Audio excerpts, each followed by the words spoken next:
Welcome to another episode of Invigorate Your Business with Giorgos Stroumboulis. In today's episode, I sit down with Paschalis Tountouris. Paschalis is a leader in the sports agent arena. He has built Prosport agency here in Greece and has been ranked the top agency in Greece over the last several years. He is responsible for over 350 contracts signed in over 30 countries around the world and has gotten his players placed on some of the biggest clubs around the world, including Liverpool in England. Paschalis is a trailblazer in this industry. We're going to learn a lot about this cutthroat industry starting now.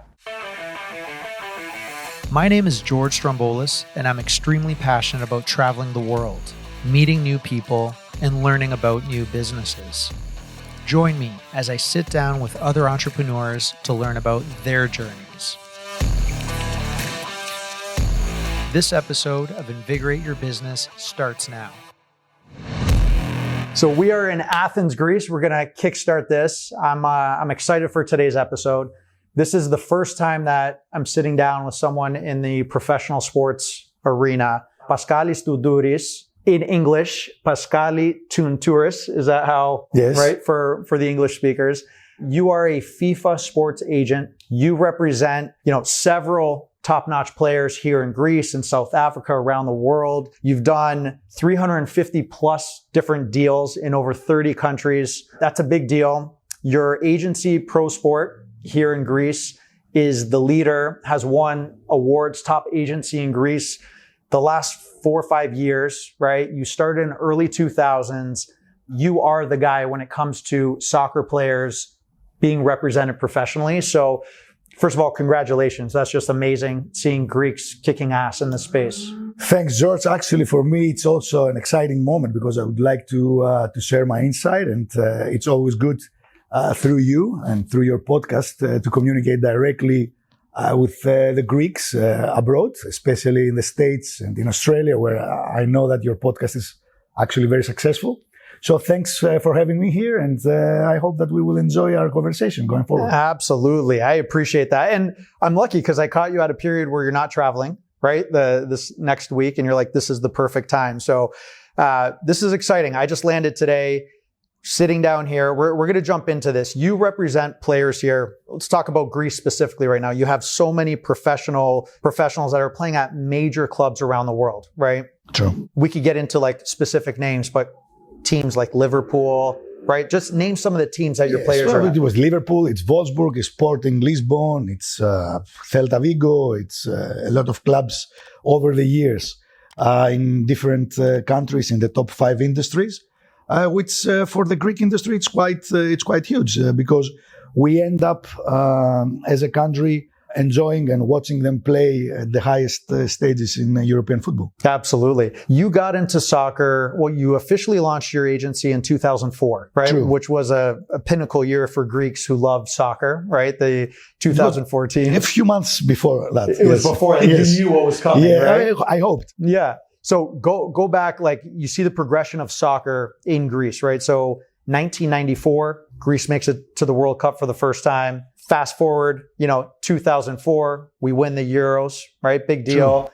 Fast forward to today, Greece is on a great mission, good young team, good squad. So we're seeing progression, right? Like when did you jump into soccer and start caring about soccer? Okay, I left Greece. Actually, I was playing basketball. I was in the basketball sport as a youngster because Greece those days during 1987 Greece won the Eurobasket, the European Championship in basketball, and it was actually the biggest success ever at that time in the sport. Yes, it was USSR at that time. USSR. So yes. So we every young guy at that time their idol was Galis, Giannis, and all these top basketball players at that time. So I was playing basketball. Fasoulas. Come on, let's go. The Spider. I'm from Thessaloniki, so I don't want to get between Aris and Paul because anyway, yes, and it was for all the kids at that time was huge to be part of a basketball, let's say, team or to play, and every part of the country you've seen basketball courts outside. So anyway, in 1996 I went to study in the UK. There everything started. I wanted always to combine business with the sports industry. Right. And I realized that football is massive, much bigger than basketball. The stages are huge in comparison with basketball. So yes, I started there slowly. I made some research. I met my huge friend and I would say mentor, Mike Makaab at that time. He was double my age. I was a kid and he came from South Africa. So South Africa for me was an inspiration because it was just after the apartheid, which the younger guys, I'm sure that they would read about it. So it was a newly built structure there in football and in every part of the life, but also in football. So it was a virgin industry. So that got my interest, and we started with Mike. Mike Makaab. Mike Makaab. And yes. what was he doing? He was a coach and he was a businessman as well. But he used to coach some of the major clubs in South Africa, like Orlando Pirates, which is like huge, multi-million of fans around the country. And through my stay in London, during my stay in London, I met Mike. So he gave me this motivation to get involved more in the country. And because it was virgin, because I didn't have a football background, for me it was also a great opportunity to start over working, let's say, in bringing South African players to bigger markets in Europe. Wow. So that was the link. They had a huge company which was called Prosport. And, I joined Prosport. I was a shareholder there. And a few years later, around 2002, 2003, we had a big meeting in Cape Town where we set up the strategy for the next years. And there is where I said, I feel that the Greek football is starting to grow. Let's get also our offices, because I was still in London. Let's get our offices in Athens. And then we brought the offices in Athens a few months before the success. Right before Greece won. Wow, good timing. So that was the beginning, let's say, of the Prosport era, which I felt that this name was closest. I didn't like the Prosport, to be honest, but okay, it happened overnight. So since 2004, yes, we opened the offices in Athens, and after that we started to grow in the European industry even more. That's incredible. So while we're talking about 2004, what did that mean? Like, obviously you were a fan, you're in your early 20s when they won in 2004, right? I was in my early 20s. It was just on another level. You lived in Greece. When Greece won basketball in 87? I was very young, to be honest. I remember it like I was like 9 years old. So like I have memories, but I haven't felt it the same way that we enjoyed the football, and also winning European championship in football. It's something that hopefully it can happen, but it's very rare. Absolutely. For a small country like Greece to celebrate such a win and such success. So yes, it was massive for Greece. Actually, those period was like amazing for Greece. We had the Olympics at that time.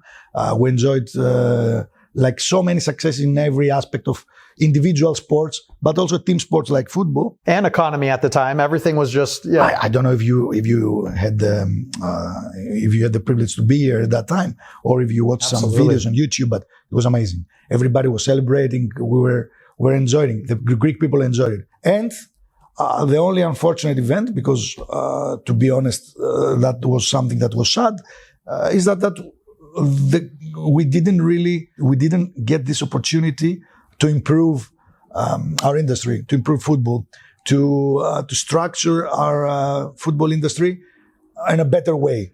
Because what better opportunity would we ever have than this? Oh my God. Yes, that's why it took it took more than 15, 20 years to go back again to the level that we are now. Do you think Otto Rehhagel, the coach at the time, without him, that wasn't happening? It was amazing. It was a great team, great personalities, great characters. Yep.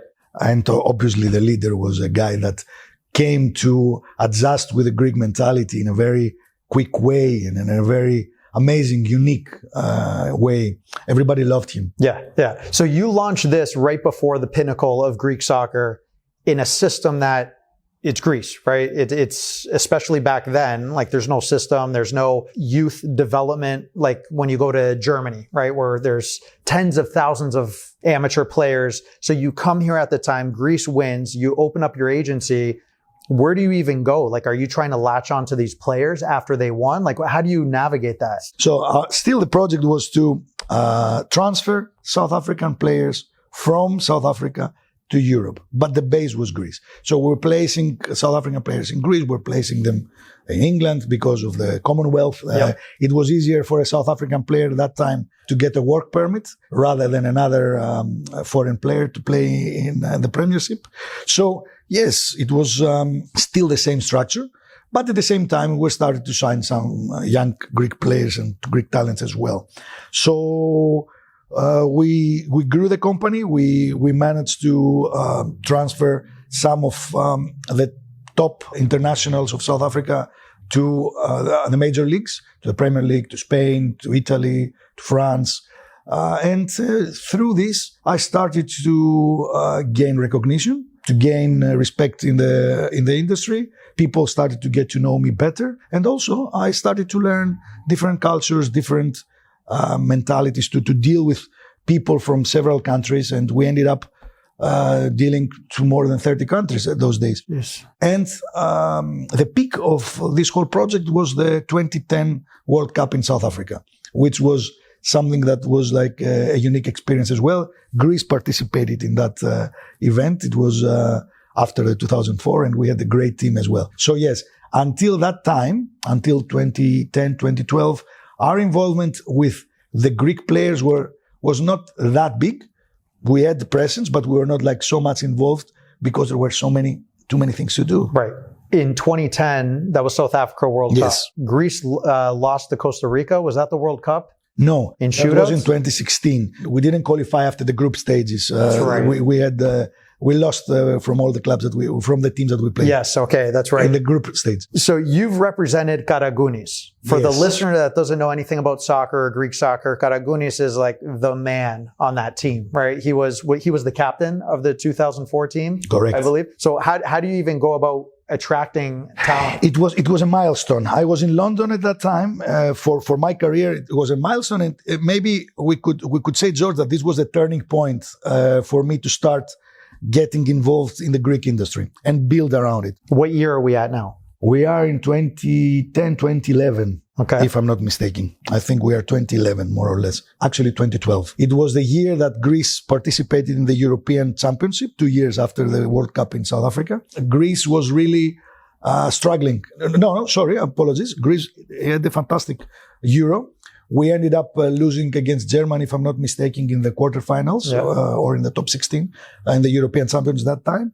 So after that, I lived in London for this year, and our offices, I was dealing there mainly. And I got an opportunity for him in September at Fulham.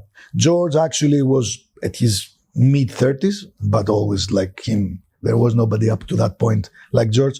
His mentality, his professionalism, his love of the game are unique in every sport, not only football, to be honest. That's why everybody loved him. So there was an opportunity for him at Fulham. I knew the CEO was a good friend of mine, and until then he was without a team. So I get to know him. We traveled together. We built a relationship through this deal. And actually, he was amazing. If I'm not mistaken, he was 36 years old. During the medicals, and his last official game was like in the Euros, which was in June of the same year. Jeez. So like in September in the medicals, he was amazing. Like 36 years old. Yes, the guys from the team were amazed by the result. They say it's not possible somebody at 36 to be that flexible, to have this flexibility in the body. It was unique. And yes, we started to hit an amazing year. Actually, we extended the contract for another year. We've done some great endorsements, deals during this period of time. We created a great friendship and collaboration, which stands up to now. And we're still working in a lot of projects together. That's amazing. Talk to me, like all these players, right? These instant overnight superstars, this Greek team in 04 we're talking about. most of them were playing within Greece, local teams. I think there was a couple people in Germany, right? Like they were scattered. I think they went in Germany afterwards. If I'm not mistaken, there was only one player in Germany during that time. It was Charisteas. Yeah. He went, through the coach Otto Rehhagel. Yes. Because Rehhagel is a legend in Bremen. So Charisteas went to sign to Werder Bremen. Yeah. At that time, through the recommendation of the coach. And yes, I think it was only Charisteas at that time. It was only Angelos there. So was the consensus of these players, we just won this, we're on a global stage, like everyone's rushing now to find big contracts, like, and Greek teams can only pay so much. I'm just curious, like how that evolved. Actually, George, at that time, Greek teams could afford huge amounts of money. Actually, even the mid-table team in Greece at that period of time, because of the huge TV rights, we're talking about a growing economy at that time. Right. We were living our dream in Greece. You see what happened later, but that's a different story.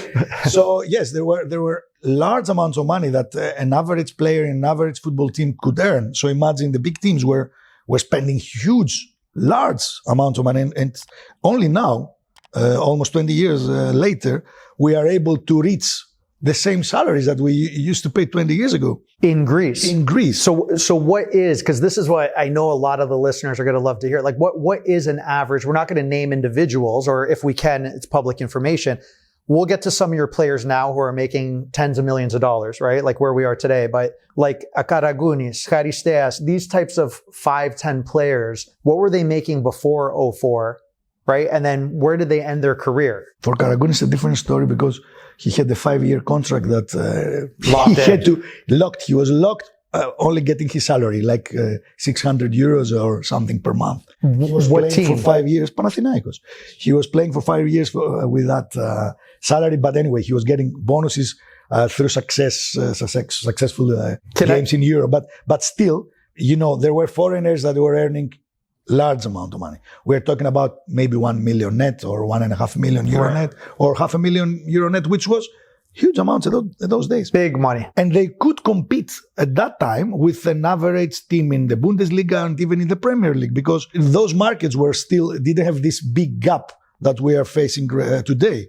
So yes, I mean, I was telling you, like an average team, let's say Xanthi those days, they could afford, or Ofi Creta those days, they could afford to pay 300,000 euros net, 350,000 euros net. So the average Greek player will say, okay, why should I move or Panionios in Athens, similar amounts. So they were saying, why should I move to a small city in a small team in Germany or in Belgium or in a small city, let's say in Italy, rather than stay here and make even more money? And be a local celebrity, people know you, all this stuff. I totally argue with this perspective, with this approach, but definitely that was the mentality those days. I say, okay, I can sit here, I can enjoy myself. There would not going to be the progress that you could be able to have if you played in a bigger league, but still, it was for them, it was easier life. Absolutely. And now knowing these, and we'll wrap up on the 04 team, but knowing these players now, they're all late 40s, right?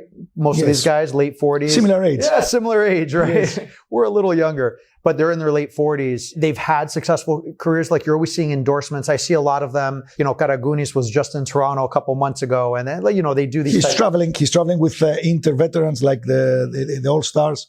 They love him in Italy because he played in International. Right. So they travel around the world and he participates also. Some seminar, he's an ambassador for FIFA and, in some games, UEFA also invites him to, but generally speaking, we are talking about generation of really nice guys. Every one of them, they have their own personality. Maybe Greek football didn't use them properly to get advantage of their knowledge and their know-how in the industry, but still, they are nice guys, successful personalities, family guys, never created. I haven't heard any scandal or any from any of those guys. So it was a team, and they're still meeting and they're playing games together. Yes. They're calling Legends, 2004. So yes, it is the pride of Greece, football still, and all of us are very proud of what they have achieved, and it will be on our memories forever. Forever. Yeah, absolutely.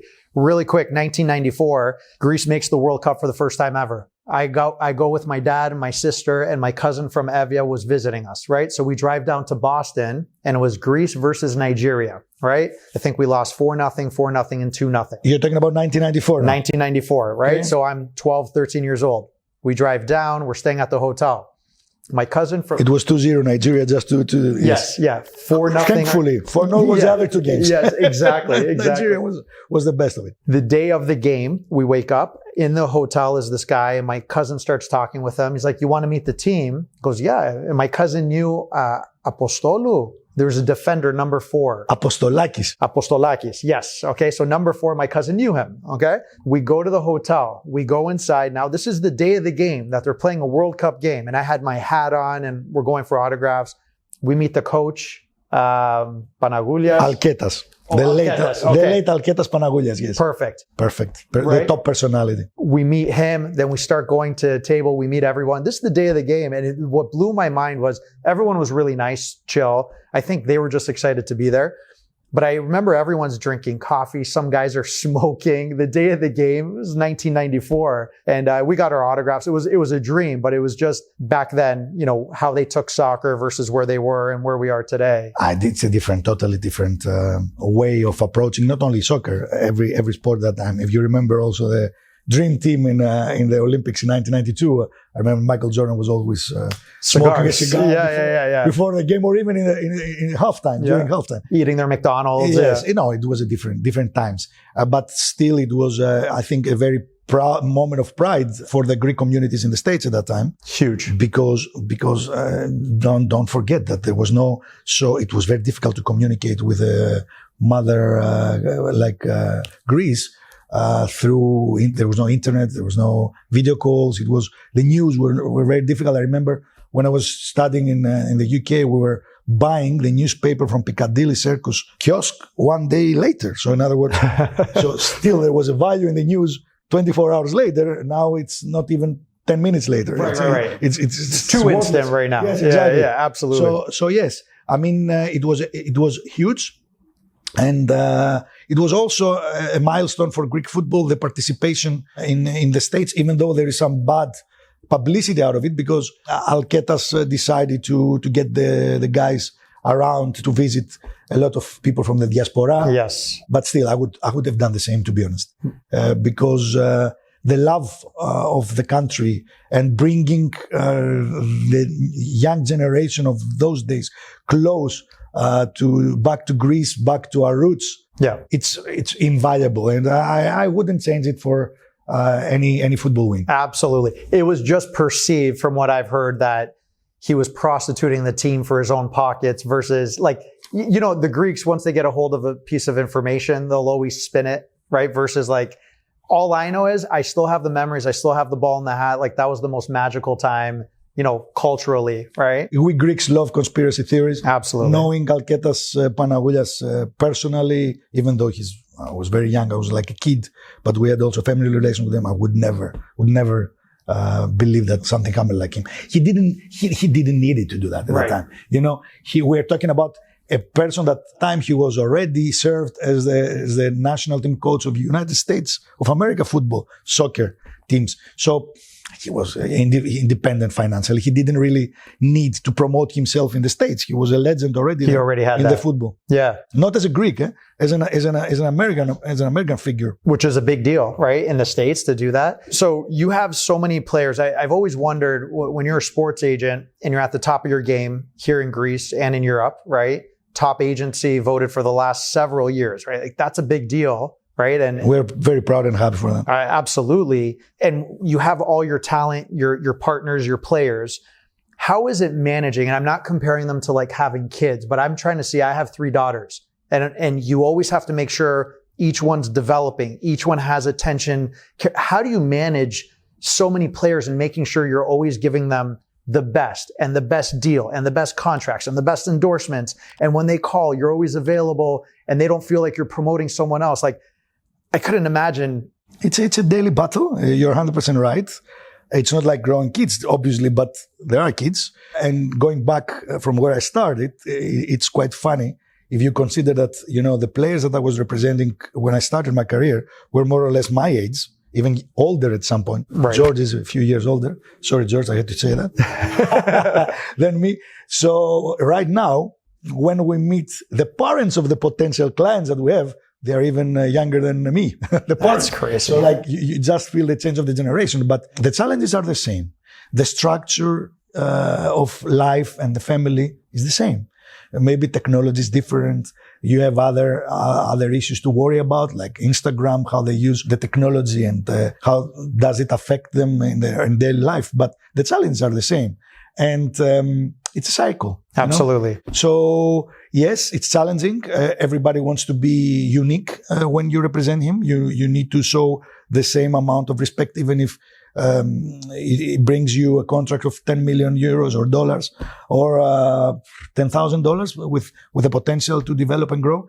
And this is something that we really feel proud of. At Prosport, we really respect every single player that we ever represented, and we are direct with them. And if we've done the best and, we saw that it didn't work out, we straight and direct enough to say, listen, I think you should move on. We are not able to help you anymore. And that's why it's the consistency that makes a difference.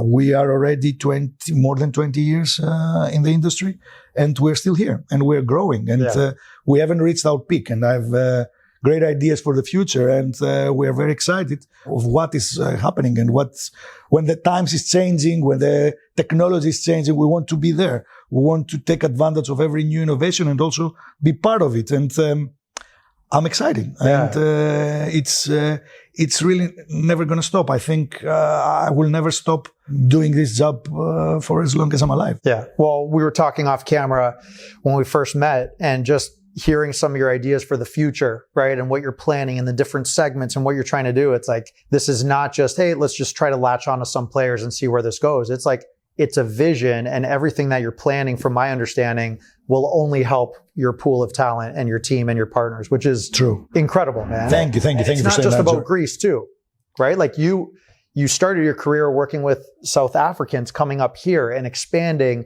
So really quick, let's talk about some of the biggest contract and names, right? And then I want to start talking about the relationships that you have to have with clubs. But one of a marquee client that you have is Konstantinos Tsimikas, right? Please keep the word marquee for future reference in the MLS, because marquee players, they get huge amount of money in the States. So keep the marquee and Tsimikas words together for future reference. Gotcha. This is so it's not used against you for negotiation. I got you. I got you. So yes, he's for me, and this will always be, Karagounis was a milestone, but the second milestone is Tsimikas. And, it was a unique moment, because a Greek player coming from the north part of Greece, I knew him since he was 12, 13 years old.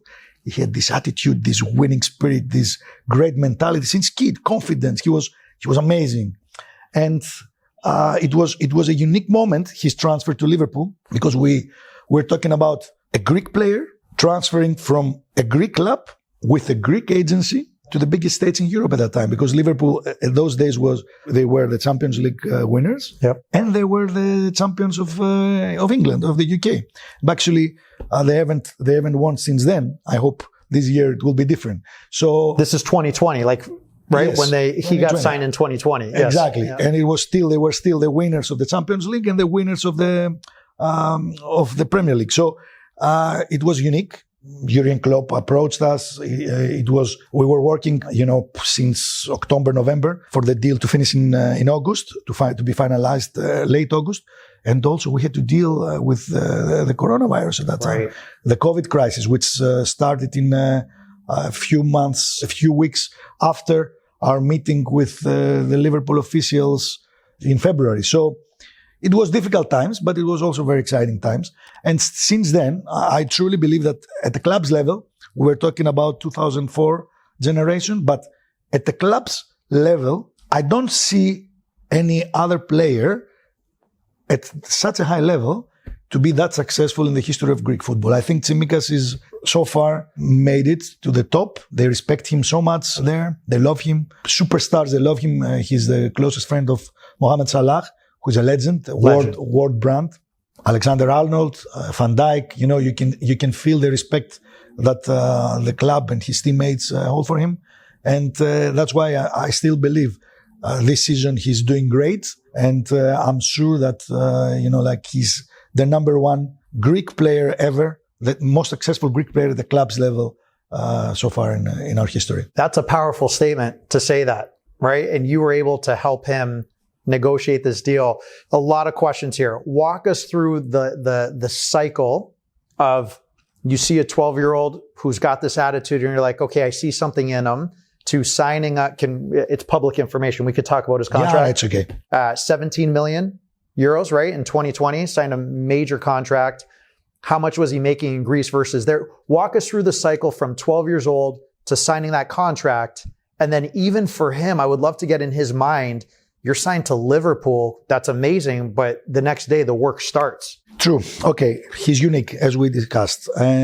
First of all, when you see 12 years old, you see the talent, you see the qualities, you see the speed, the ability to control the ball, to the technical skills. But for me, the most important is the mentality. When you see a winner, when you see a mature guy fighting for his place, hungry to succeed, that's the first good characteristic. And then going forward, specifically to Kostas, I think what made him different than several other players of his generation is that hunger and that continuous, let's say, effort to make his dream come true. So yes, we had difficulties. They didn't play him at his team, so we had to go alone in different markets. In Denmark, for example, in January with minus 10 degrees. Jesus. No.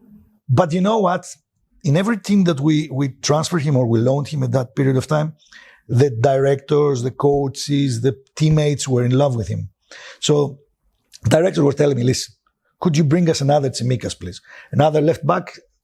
It's impossible, but find a similar player as a striker, similar goalkeeper. Because of the attitude. Yeah, because of that, they loved him in the dressing room. That's why it's not coincidental what is happening now in Liverpool as well.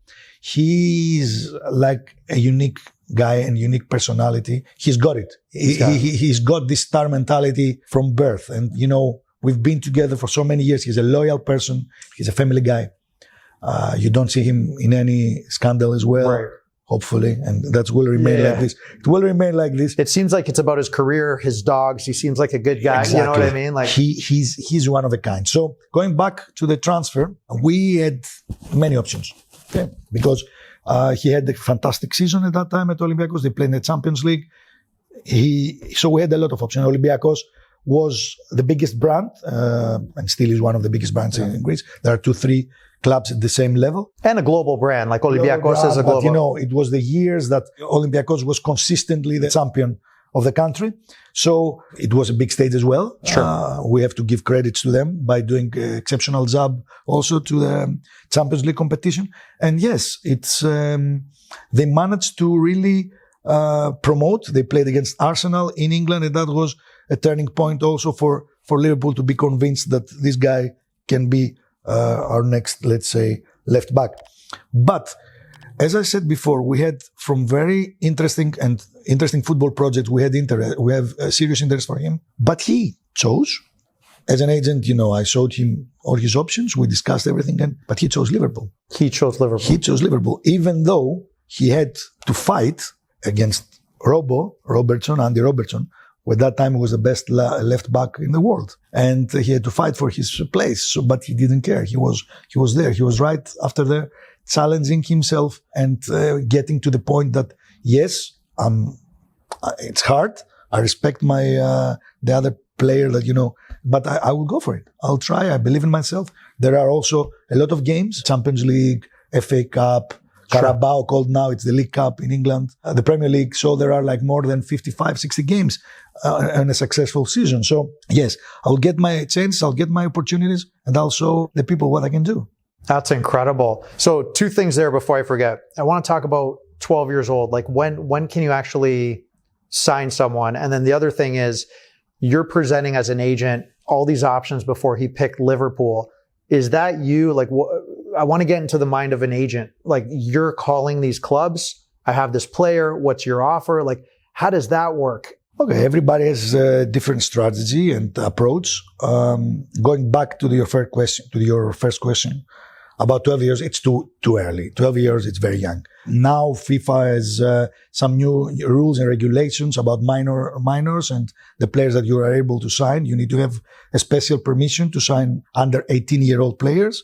Oh, really? So more or less, let's say you can sign officially somebody 6 months before he's eligible to sign his first professional contract in the country, in the federation that he's playing. In Greece, for example, we can sign somebody when he's 14 and a half years old. Still? As an agent. Okay. Not as a contract. The first contract he can sign when he turns 15. Okay, but if someone is a talent at 14 and a half, you as Paschalis could go and say, I'm signing you for 5 years, and you lock it in, or you have to do it maximum for 2 years. Okay, so 2 year increments. That's the regulation, yes. And you have to renew and renew and renew and renew. And then you have to show your value. Okay, so that's exactly. Yeah. And the player as well. Huh? But then you go to places like Brazil where they're signing kids at 8 years old because they just sign and they, right? Like, it's another world. It's a different story. They changed. It was a different world. 10 years ago, football was a different world because we had this TPO, third party ownership. So in other words, we have a friend, investor, he says, listen, I go to a club, I get the owner, I say, I like Tsimikas. Okay. I'm investing 2 million euros and give me 20% of his shares of the future transfer. This is forbidden right now. Okay. And actually, I'm like supporting the decision of FIFA because you don't need outsiders to have influence in the industry, because obviously then we have betting, we have other things that money laundering. So it's okay the way it is right now. Obviously, it doesn't create good opportunities for profit in individuals or in companies or even in agents. It minimizes the benefits, but still, it's a clean industry, right? A cleaner industry at that time. In Latin America, in Southern America, you still locally can operate like this. There are still agents that hold big percentage of the rights of their players, of their clients, and they deal in a gray area, let's put it this way, George. But yes, in Europe, you cannot do that. You don't do that anymore? Yes. That's incredible. The money aspect, someone playing soccer here that makes, you said 600, but say they make 1,000 euros a month playing for a club, right? And then they have the opportunity to go somewhere. And we're not talking 3 million. How does that change their decisions? Because staying here, like, I'm looking at it as a father. If my kid was playing in a league here, making 600 euros or 1,000, starts getting into their 20s, there's no career. At what point do you sit there and say, look, soccer's not for you? Because and then side note to that, I have a younger cousin who played soccer here in the system on one of the junior teams. We won't name the names, right? But he thought at 14 years old, he was the magaki, the cool guy. Hey, I play for junior whatever team here in Athens. And he thought he was a local celebrity, all these guys. And he got to live in the academy and all this. And after a period of time, it gets a little dirty where if you want to play, you got to pay us. Like, they have all this stuff too, right? And finally, I remember telling him, like, this isn't for you. Like, this isn't, if you're a true talent, they're going to see it, right? So it's just dealing with all that stuff. It's a great question. Just not to forget, I don't know from where the 3 million of Tsimikas came as a number. I don't know how it ended up coming, but it's okay. Yeah. I don't approve the amount, but okay. So like I was just going to it's a great question because you can see several kids, their dream is to become the next superstar in football, right? Because they see the lights, they see the publicity and. The girls coming, journalists, your headline. But to be honest, let's think about it. How many dozens of thousands of young kids play football, soccer in Greece at the moment? You know how many of those guys will actually manage to make that much money in their careers that you can say, for example, afterwards that they don't need to work, or I will just invest, I will just sit with my family, I will retire at a very young age and I will live and enjoy my life traveling around the world and experiencing and making some seminars or events. Anyway, very few. Like maybe 10 every generation, maybe 15, no more. Okay, maybe 20 maximum out of dozens of thousands of kids. So yes, it's a matter of like what every family expects. When you are 20, 21 years old and you haven't really reached the top level, it's very difficult to recover and cover up. So I will always insist and I will always encourage the parents and never to stop the education. And actually there are some nice ideas that we have, some educational programs that we have in mind, in order to help to give proper advice to the families and to the young players to develop themselves, not to leave school and try and obviously fight for their dream, but at the same time be realistic. Be realistic, yeah. And that's not just in Greece. Like I see it in Canada with hockey, in the States with soccer, basketball, everything. Most of the times I feel it's the parents that have bigger dreams for their kids than the actual kids in many cases. True. They try to make their own dreams part of the lives of their kids. Absolutely. And you see it at 9-year-old, my daughter, 9-year-old soccer player, and the parents and the yelling and the this, and I see it with hockey with my nephews. So how do you advise like parents today that are spending money, they think their kids are going somewhere, but realistically, you could probably see a kid play 5 minutes and know this kid's not going there. True. Sometimes you have to be cynical. Sometimes you have to be straight and direct and say, listen, no. You have to be straight. I think maybe they don't like you. Maybe they will get angry. Maybe they will not be happy. But obviously, I'm not the Pope. I cannot turn down all the dreams of a kid. But still, you have to be cynical and you have to tell them the truth. And the long term, it worked well for us as a company and personally as well. So from one point, you have to encourage the kids to join a football club, to join a basketball club, to join sports. Absolutely. Because you're working out your body, you're working out your brain, you're working, like you stay away from bad habits and everything that could get you in trouble, So yes, from one point. But on the other side, you have to realize the difference between professionalism, like to be a champion and to work for it, and to just become an athlete and work and have a healthy body and a healthy career, and through football to be able right now, by the way, yes, I have to add that there are so many jobs out there right now because of the innovation in technology and the improvement of football industry and the growth of everything that has to do with FIFA and the love of the game and the building. So you can work for FIFA, you can work for construction companies that are building stadiums, you can work the data, the marketing, analyst, agent, scout. There are so many. When I started, there were a few jobs there. You had to be scout, you have to be agent, or like a player or a coach. Yes. Right now you have the marketing department, endorsements, a digital part of it, scouting, analytics, like journalists at the top level. Or there are so many ways and so many professional opportunities that the football industry has created over the years. And it's exciting for a guy and also creates an experience for him to play and then be ready to study, to grow as a professional in this industry. And also it's a trend right now. If you look at so many coaches around Europe, they are in their mid-20s or early 30s. So they never played at a high level, but they joined huge clubs. The coach of Brighton right now, it's 30 years old. Jeez. Never played professionally. Not at the top level, but he was Mourinho also never played football. He was previous generation, but still, there are so many coaches. The coach of the national team of Germany, the same. He's still young. He started his career when he was in the mid or late 20s as a head coach of Hoffenheim, and then he went to Leipzig. So there are many directions that you can follow from being part of a football team or being part of football rather than being a professional footballer. Absolutely. And what you said before about Tsimikas, for example, is he has a great attitude. Obviously, he's talented, but having that great attitude, the coaches want that. This is the number one attitude, George. Yeah.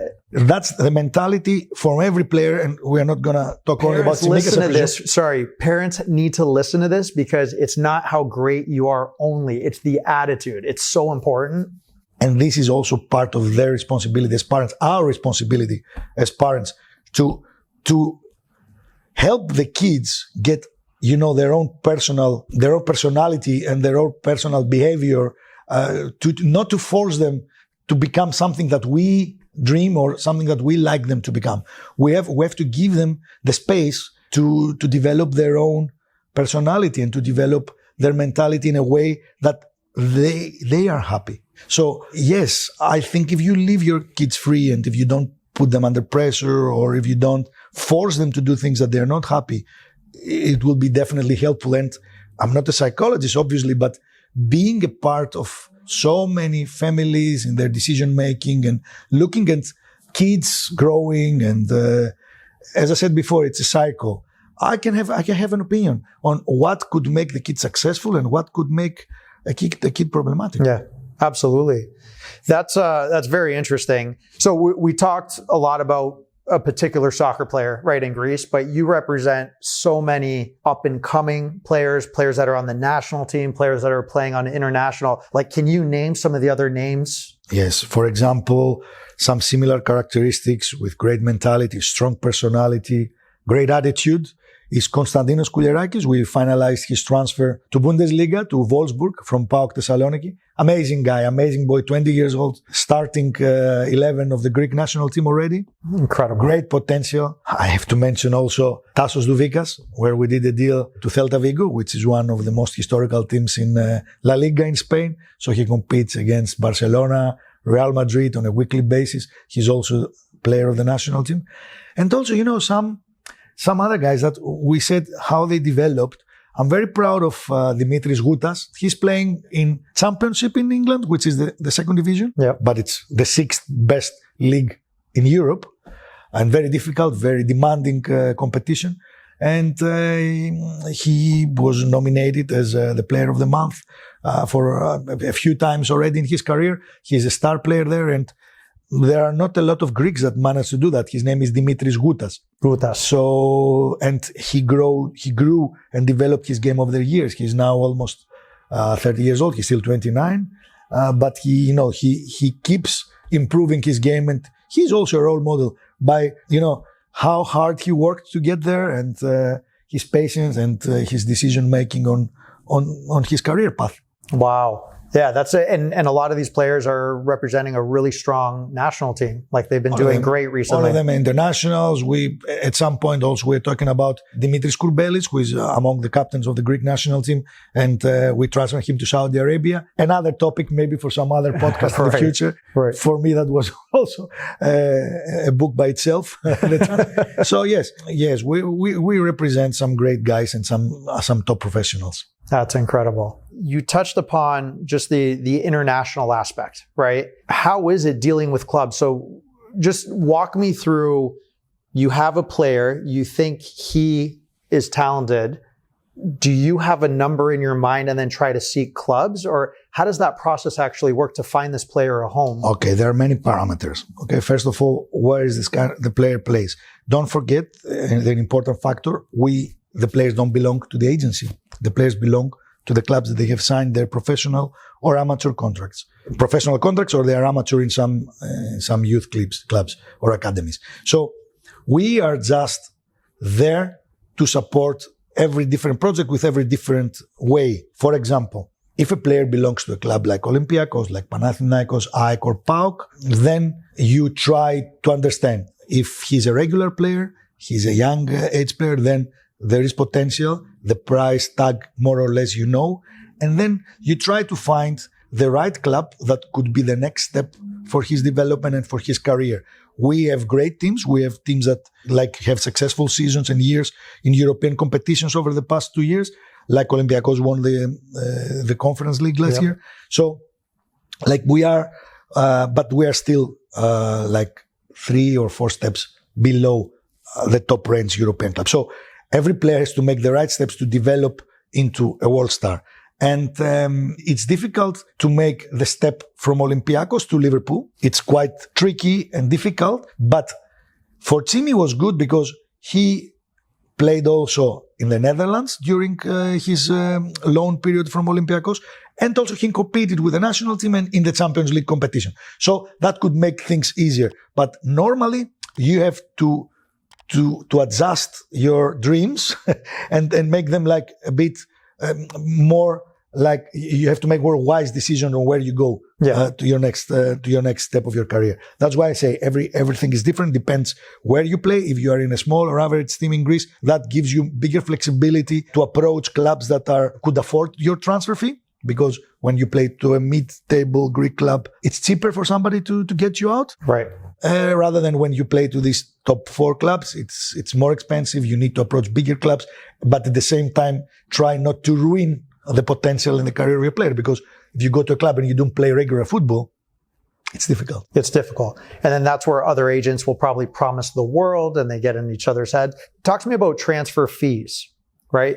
Do agents broker that, or is that between teams? Do you get paid commission for untransfer? Could be, yes. You under the new FIFA regulations, yes, and also the previous regulations, yes. We can be involved in the club-to-club transfer fee. Yeah. We can introduce the player. Obviously, we have to be careful, and we cannot have a conflict of interest between all the parties, because you don't want to influence a deal and at the same time negotiate for your player's contract, because it's quite, as I said, conflict of interest. But nevertheless, yes, the answer to your question is we have also the ability to be part of the transfer fees. Percentage of the transfer between the two clubs. Between the two, okay. And when your player's signing a new contract, are you physically with them? Yes. Like you go to the clubs, you're there, so you're traveling. It's a long process. You know, maybe the fans and the people outside of the game, they just see the day that we have the shirt and the signature, and you know, it's public. It's a publication of that. But mainly, this takes a lot of hard work, effort, travels, negotiations.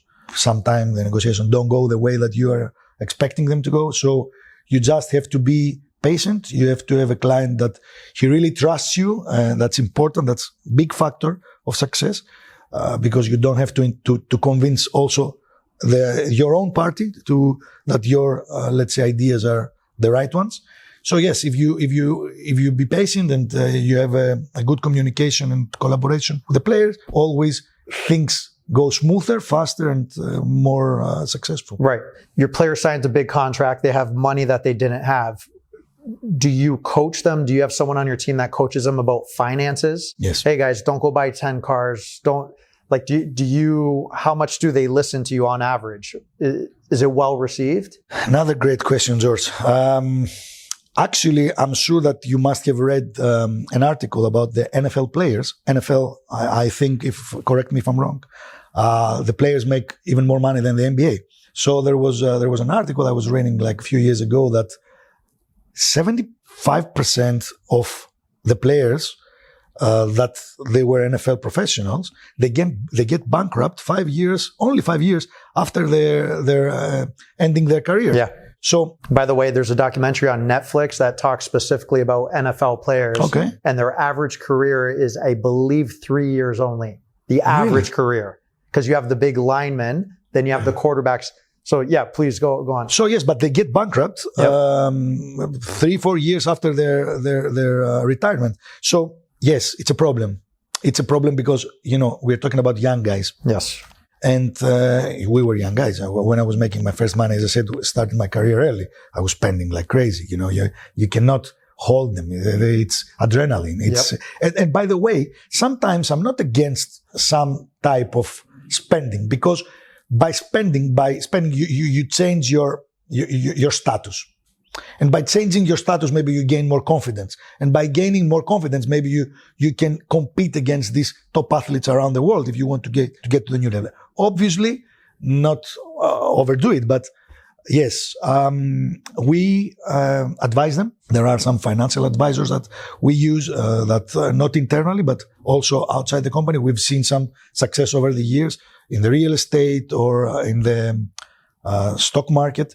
There are ways to protect them, but you know, going forward, I think this generation of players, because they have access to technology and they are more educated than the previous generations, I think they are more careful with their investments and the way that they can stay out of bad influence and scams. Yes. So bad influence, that's the money side. What about the girl side?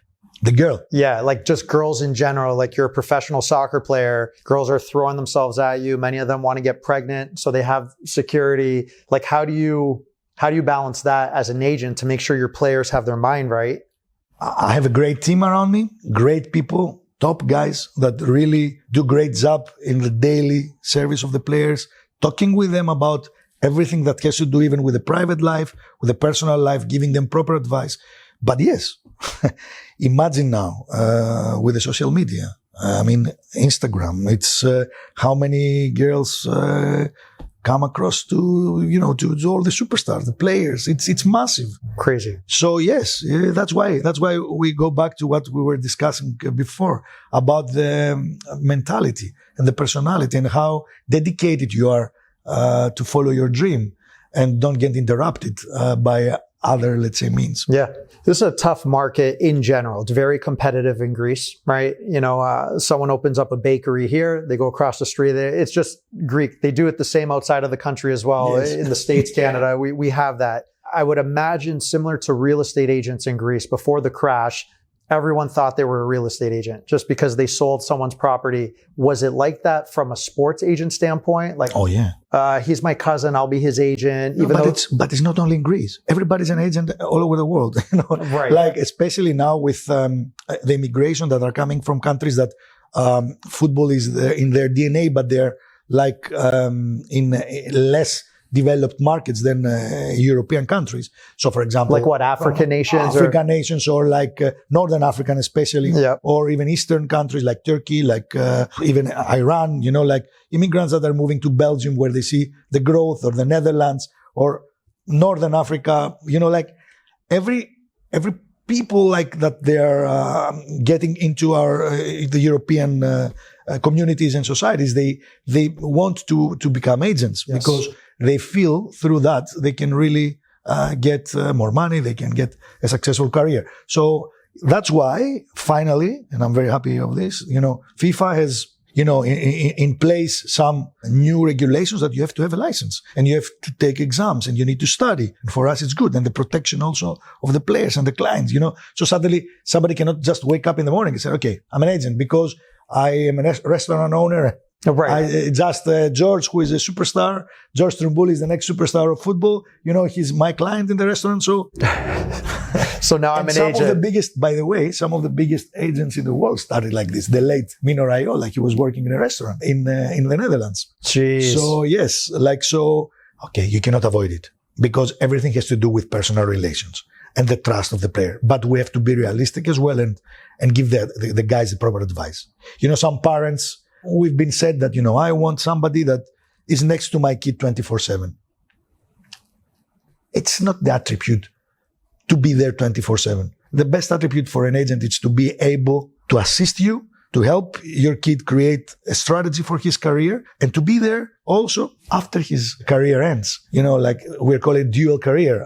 It's like the opportunities that you've got as an individual and as a sports professional after your retirement, which is huge. Like we said before, with the NFL players. Yeah. So I would rather speak to a young guy once every while, once a week, once a month, and give him proper advice, work for him besides the scenes, rather than being 24/7. No, that's personally. But on the other hand, you need to have like good associates in your company, good employees, good people that are next to you that really be in charge of the daily service. And trust me, George, this is very difficult. It requires patience. It requires passion and energy for what you're doing. That's why it's very difficult to get the right people in this industry to join you, to have vision, to have dreams, to have the same ethics, and to be there for the guys. And they have also to be loyal to what they're doing. So that's why we're proud for Prosport. And that's what I think that's the recipe of our success. Yeah. Not the deals that Tountouris has made or whatever. I think it's a joint association of great people, of top guys that are sharing the same passion, the same vision, the energy, the love of what they're doing, and actually the love of the people that we take care of their careers. Right. Let me ask you, average football career. You get me excited now, No. I love to talk, about this. But I love this because we chatted yesterday when I was in New York, and we were just chatting, and you're like, hey, do you feel like you know enough about this industry to talk? And I'm like, I know enough as your average person, but that's what I love about it, because I'm asking stuff that I know the listeners want to know about this, right? You have access to all this stuff. So many different places to go from here. Talk about international. Actually, no. Where do you go to find talent? You find talent here in Greece. There's other markets around the world. Like, where do you go? What's that process to say, you know what? I think this person I could lock in for the next 10 years of his career. Where do you go?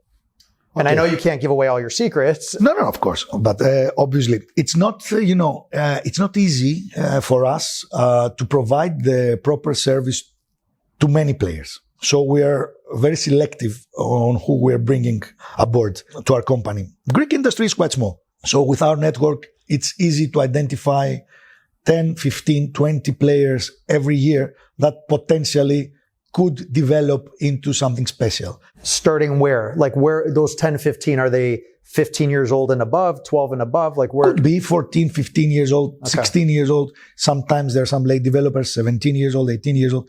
You mainly watch them at the level that we are standing at the moment as a company. We follow the national team. We follow, some local divisions, younger players that they participate in lower divisions. We have people that they make the analysis, the scouting. And yes, we recruit every year 3, 4, not more than that, players to join us and to be part of the Prosport. That's amazing. So I got to ask you about, we're talking about men's sports, men's contracts. What about women in professional sports, your agency? Just a little side note, like I have a 9-year-old daughter.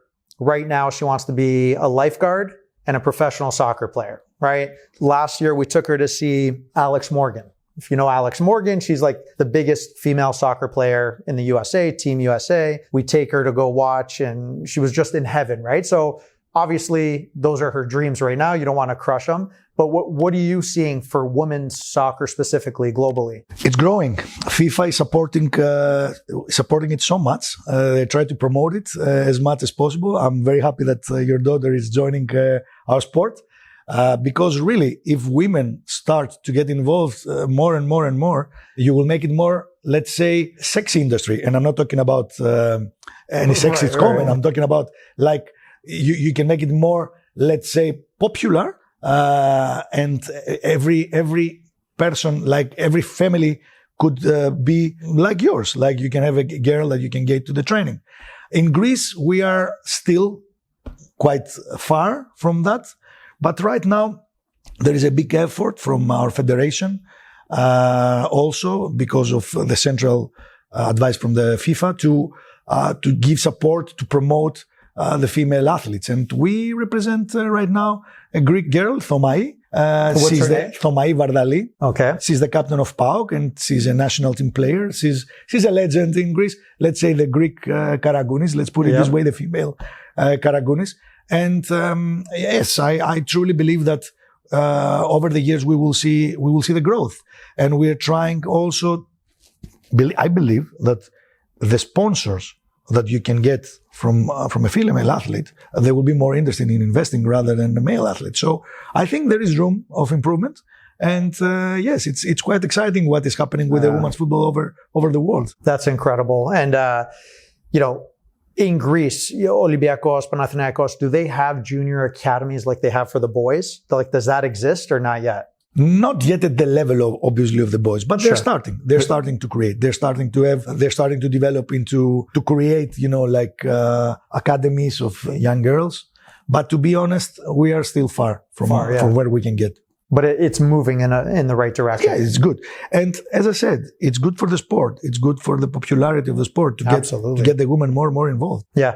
And women's soccer in the United States, I believe, is more popular than men's soccer. It's true. Also in Germany, not in Germany more than the men's, but they still have great popularity and huge popularity. Yeah. You can see during the World Cups, you can see the teams that are involved and the stadiums that are full. Yeah. It's entertainment. Very technical. It's good soccer. Anti-racism.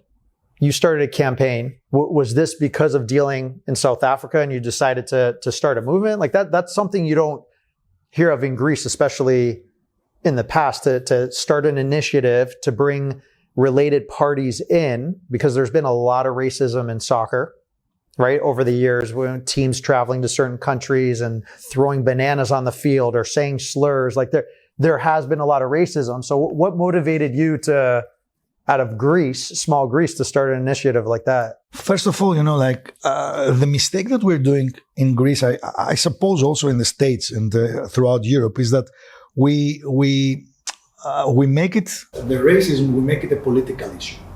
And that's a big mistake.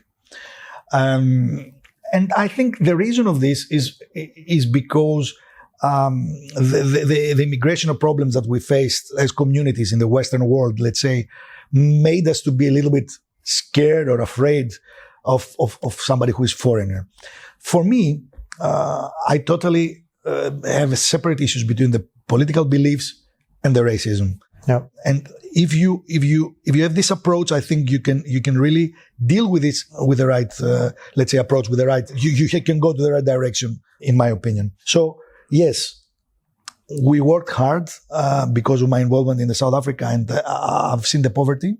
I've seen people struggling to eat, and I've seen players coming over to Europe for trials, walking with their sandals in December in the Netherlands, for example. They didn't even have shoes to wear. And yes, it was a very emotional moment for me. And at the same time, I could see the aggressive approach of some people towards them because of their color, because of their different, let's say, aspects of life, the different way that the cultures that they grew up. And yes, I decided to make an event. It was long ago, by the way. And we need to follow up with this as well. Good to mention, George. Yeah. It's definite. And FIFA has made some really good efforts to get racism out of football. I think everybody is like, okay, it's different, obviously, but you don't have to joke. And we're not talking about also the color. Also, we have racism also with regards to religion and absolutely. And for us, and the Greeks faced big problems of you guys, your parents or your great parents in the States.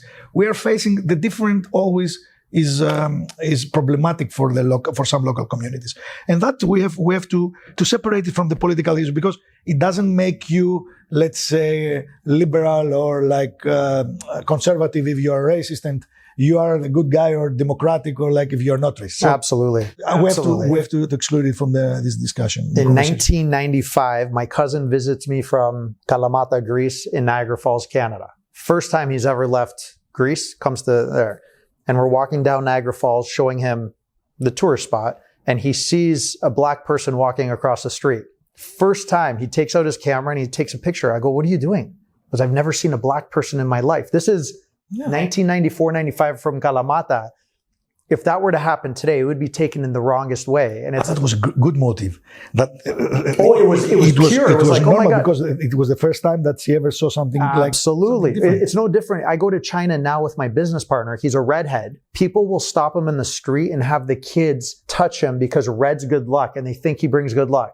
You know what I mean? It's just, we become too sensitive. It's crazy. No, but I felt also a few years before the event, I used to represent a player who, by the way, I'm not sure if he's still playing in MLS but for sure he went to the MLS for many years. Jonathan Mensah. He played also in the Ghana national team. And we were walking, I transferred him at that time in Granada, in Spain. And we were walking in the street. And as you said, we were walking, me and him, after we had some lunch, and we were walking in the street, early afternoon, daylight.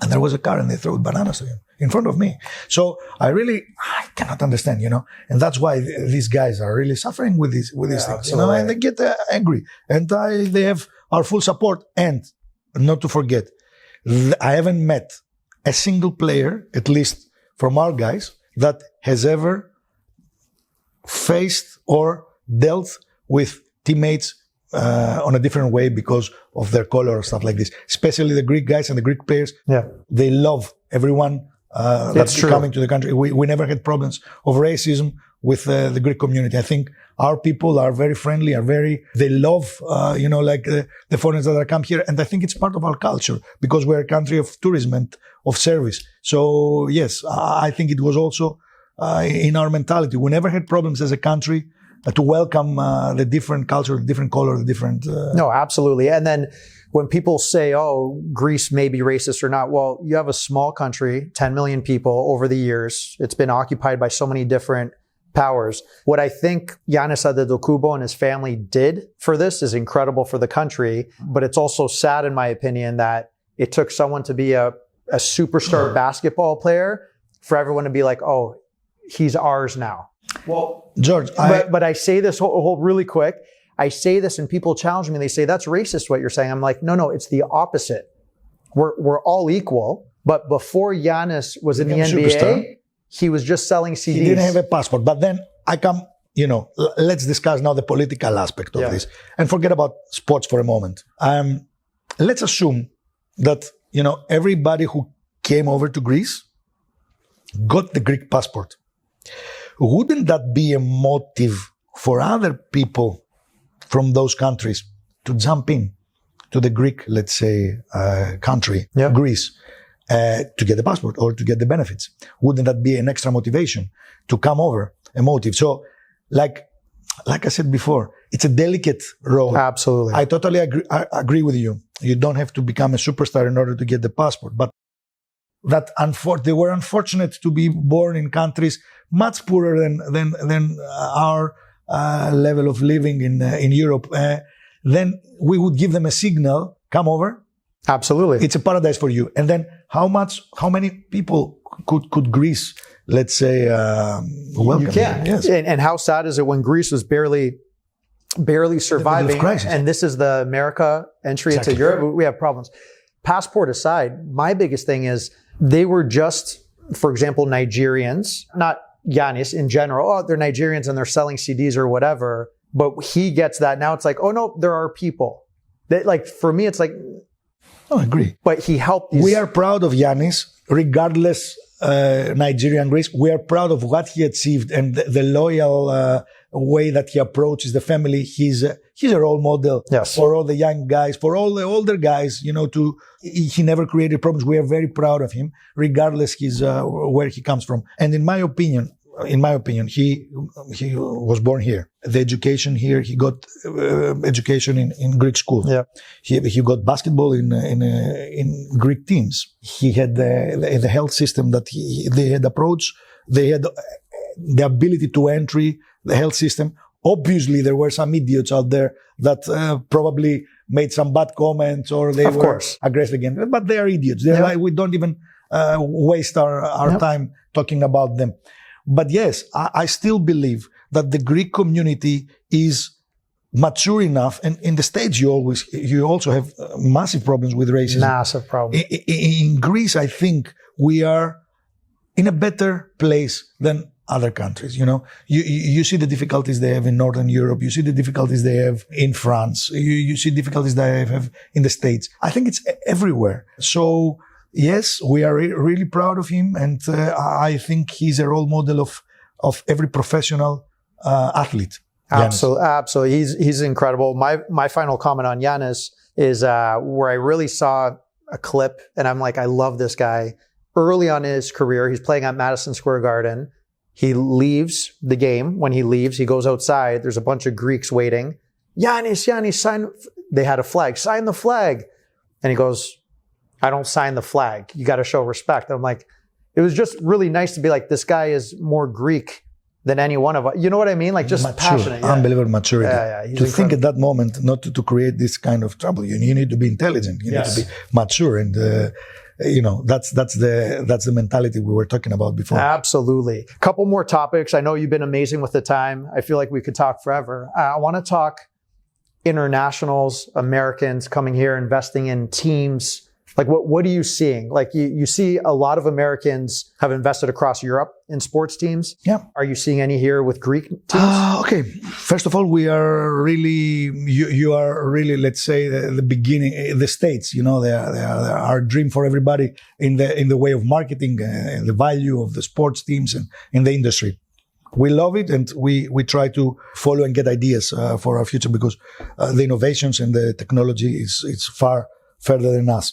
So over the past decade, there were successful businessmen and sports companies that they made big money and big profits by investing in the professional leagues in the States, in all of the 3-4 professional sports. So many of them, because now the prices, I think, are huge and it's very difficult to buy a franchise now in the States, many of those guys came and invested in big teams in the Premier League. Let's start over, which is, let's say, the NBA of football, of soccer. And then they followed Italy.